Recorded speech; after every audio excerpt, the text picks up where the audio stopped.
Hi everyone, and welcome to week 14 of Nursing 1000 Success Strategies for the Nursing Student. First, I just wanted to look over week 13. You had just a general recorded lecture. You had a little recording about learning styles, active learning, and prioritizing self-care.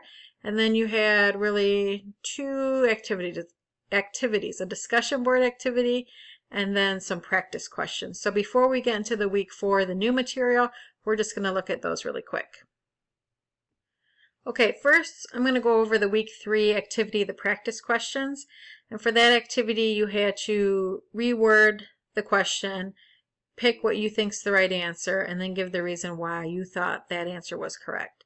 So for the first question, it's giving you 4 clients, and it's saying, who does the nurse need to assess first? And honestly, that statement is a good rewording. Like, who does the nurse need to assess first?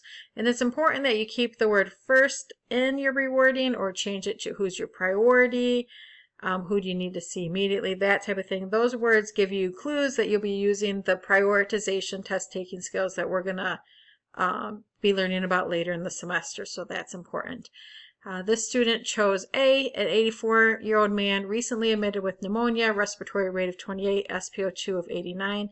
And the reason why this student said the condition seems newly acquired, most serious with others, oxygen is low, with high respiratory rate, he may be having trouble breathing. And that is correct. With these types of prioritization test questions, one of the things you'll learn is the ABC prioritization method and choosing correct answers. So A is airway, B is breathing, C circulation. So when you have a question you're not sure, they all seem important. What should you pick first? You always think ABCs because airway and breathing will be first, sort of respiratory concerns first, with airway being first, breathing second, and then circulation concerns would be third. This one is what assessment is performed first while the nurse initiates the nurse-client relationship. So what assessment comes first? Student picked A. An assessment of general appearance and behavior can be done while the nurse is introducing herself, even before more specific assessments can be conducted. That's correct. Question 3, you have a post-op patient. Which assessment would require immediate follow-up? So this rewording, you're an hour after a hysterectomy, an abdominal hysterectomy. What finding requires follow-up stat? So immediate, stat, priority. Those are your keywords that we're talking about, a prioritization question. And then it gives you some vitals and some assessment findings here as answer options. So let's see what we have here. I'm not sure which of these is most abnormal. I only remember hearing in class the absence of bowel sounds after surgery is normal, so I don't think it's bowel sounds. Respiratory rate is low, but perhaps that is normal after coming off anesthesia. I don't know what the strength of +2 means for the dorsal pedis means. I think the heart rate is within normal range. So it's saying that you understand that the respiratory rate's low, but you're not sure if that's normal. So remember with prioritization questions ABC, airway, breathing, respiratory concerns are always going to be prioritized. And respiratory rate should always be within normal levels. So even if the patient's getting a medication that can reduce respiratory rate or sedate the patient or affect neuromuscular function so they're not breathing on their own, we still would want a regular respiratory rate. So C, because it's low, is the correct answer, and it's respiratory. For the rewording of this question, it says the patient's being taught testicular self-examination. Which statement made by the client indicates a need for further teaching? These are those types of questions where you're going to be picking out what is wrong from the answer options. And sometimes when students are looking at these, they get it, someone needs more teaching, and you start looking at your options and you're like, oh yeah, this makes sense to look, use a mirror to look, and you pick that one. So I recommend with these, who needs further teaching, when do you need to interview with a student nurse when we're trying to figure out what's a wrong answer option, to actually write wrong along the side of your paper if you have a paper pencil exam, so that you remind yourself, yes, I'm looking for the incorrect answer. The incorrect answer here is A. They're not always painful. And if you didn't know that, don't worry about it. Again, we're just practicing some test taking. For specifically this one, we're looking for the incorrect answer option or what is wrong. Next question is just sort of a basic assessment question. Nurse is observing a student nurse perform a respiratory assessment on a client. Which action by the nurse requires the nurse to intervene? So it's another one of these, what's wrong in this? So picking the wrong answer option. The correct answer option for this one is C. The student places the bell of the stethoscope on the anterior wall, and it's actually the diaphragm of the stethoscope that you use when listening, when doing a respiratory assessment. I said C, right? C. Not the bell, the diaphragm. Our next practice question, again, don't feel bad if you're not getting these right. We're just going through and practicing some test taking. You got a 52-year-old with some respiratory things going on. Recently lost 10 pounds on IV antibiotics. Got 2 liters of oxygen with a nasal cannula. You got a set of vitals. And then your answer options are going to show how the vitals are trending. And you need to see what reflects a positive outcome of the treatment. So rewording, what vital signs show positive treatment outcomes? What vital signs show the treatment's working? What vital signs show that she's getting better? Any of those would work. So A, let's look.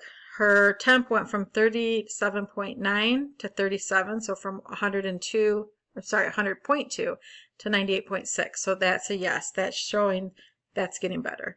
Radial pulse, where are we at here? Oh, there you go. 112 to 98. So she went from a high heart rate to a regular heart rate. So that's a yes. We'd have A and B so far. Respiratory rate 22. You ask yourself, is that normal or abnormal? Hopefully you recognize that as abnormal. 16 is normal. So yes, we'd keep that one. That shows that she's improving or getting better. Oxygen saturation 94 to 96. That's improving.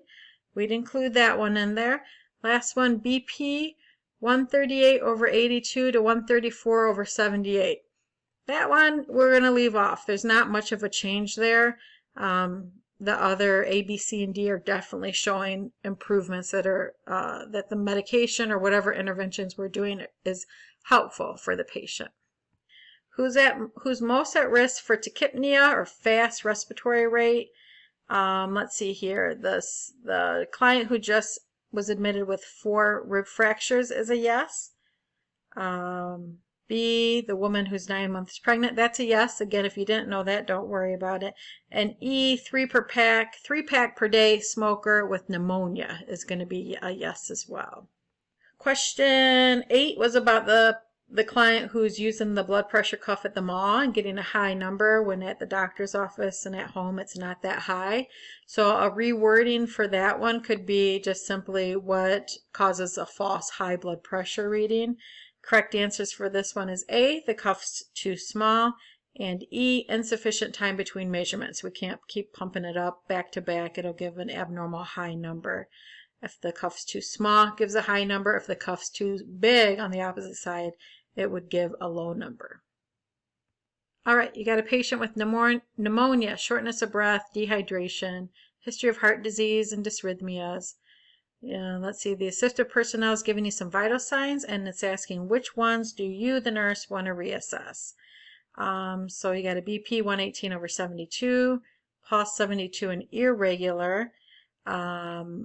Temporal temperature is 37.4 or 99.3. Respiratory rate of 28.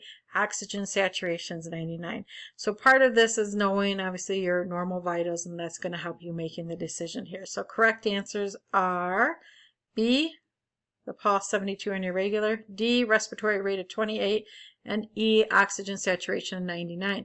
Some people may say, well, E, that doesn't quite make sense. I learned that as normal. But if you have a respiratory rate of 28, we would just want to double check and see what the oxygen saturation's at. Irregular pulse and elevated respiratory rate are outside of expected values and need further assessment. And then we worry that the 99% might not have been correct. We're just going to double check that. Last question, a nurse enters the hospital room of a client with a total knee replacement the day before. Which of the following poses potential safety risks? Select all that apply. So what's a safety risk would be a way of rewording this question. Correct answer options were C, the bed's in the high position. D, there's no gait belt at the bedside and they just had a knee replacement, so they're going to have problems walking. And E, the overhead table with the client's glasses is positioned against the wall the opposite end of the bed. Okay, and then the last thing from last week I wanted to look at was the discussion board that everyone posted on.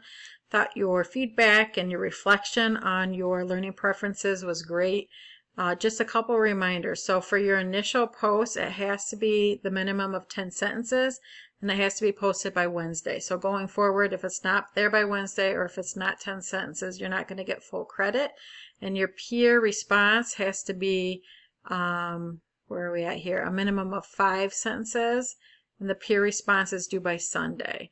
So it's important to make sure that you're meeting the criteria for the discussion board post in order to get full credit for it. I thought your reflections on learning preferences were great. Most people know how they prefer to learn, and really that's what the assessment was. There was some, I think Brian had a great comment about, this isn't really been proven to be accurate, like your own assessment of learning preferences being effective. And I would agree to that to some extent. I think we know what we like, and it doesn't always correlate to good learning, right? There might be some things that aren't quite our cup of tea, but are really memorable and help us learn. But I think a first step is making sure we recognize sort of what we like so we can utilize that when we're studying on our own. For example, if you're someone that likes to listen, you feel like you retain well from listening to like YouTube lectures on topics that you're learning when you're driving in the car can be helpful. Any sort of active learning is helpful. So writing notes, doing the hands-on, anything that you can actively participate in is going to be more helpful with learning as well.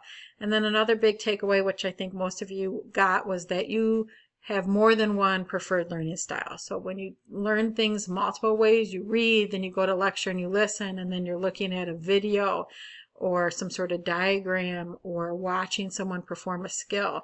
All that reinforces what you've learned, and you're learning, by using the different styles. Using your different preferences can make the learning more memorable.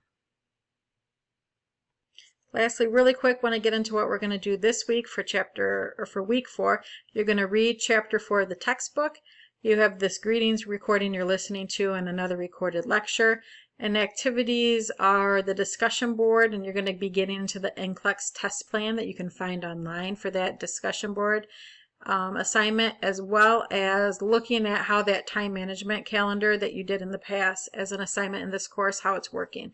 And you're just going to be looking at 1 week, the past week, and sort of see, did you do what you expected to do? Did you study when you thought you'd study? Did you book enough time to study or not enough time, and how would you change things? So the instructions sort of expand upon it, but